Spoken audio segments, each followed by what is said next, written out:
You've probably never heard of KIF1A related disorder. You probably don't even know that KIF1A is a gene or what it does. My name is Rachel. I'm a parent of a rare child, and this is our story. My second child was born at home, yes, on purpose, but that is another story, on a hot August day of 110 degrees. She was perfection.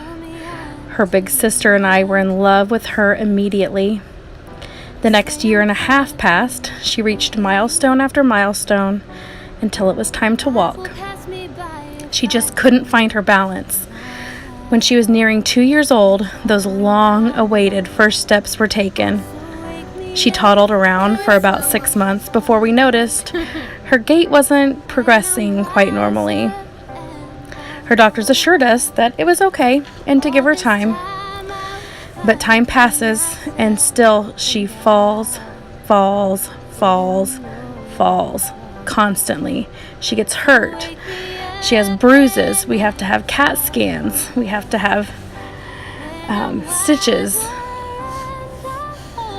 The doctors say that she's okay and there's no concerns, but other people...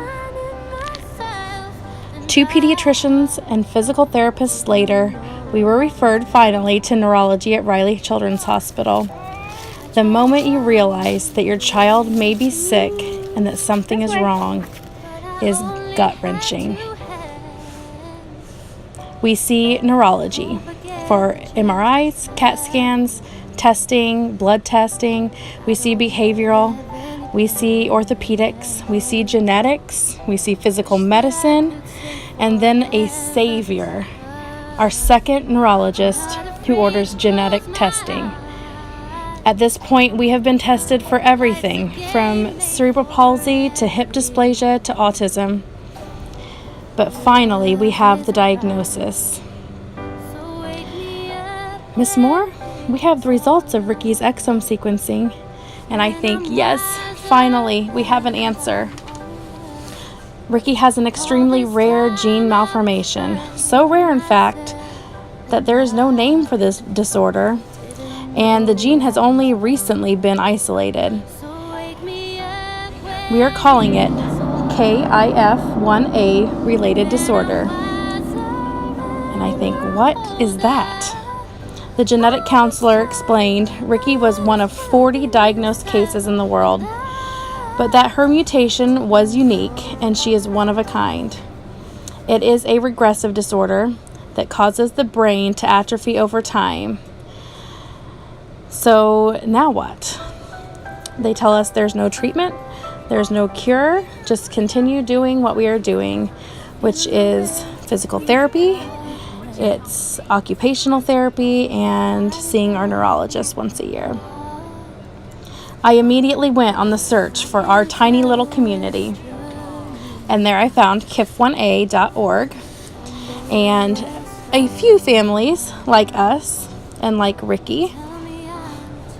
There are moments of hope, words and phrases like clinical study, gene therapy that are starting to be thrown around, but those advances are still 15 to 20 years off.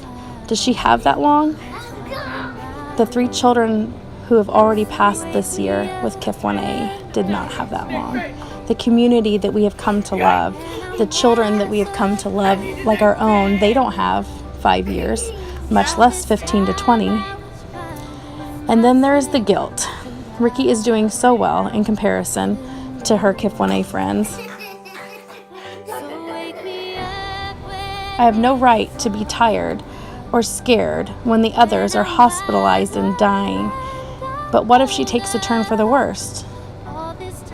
The worry and exhaustion is crippling.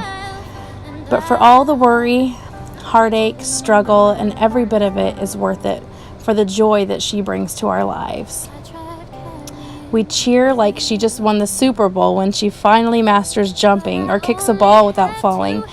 We gather around and watch each ballet lesson with tears of joy while other parents take that 45 minutes as a welcome break. No judge me here. You need that break too, I know.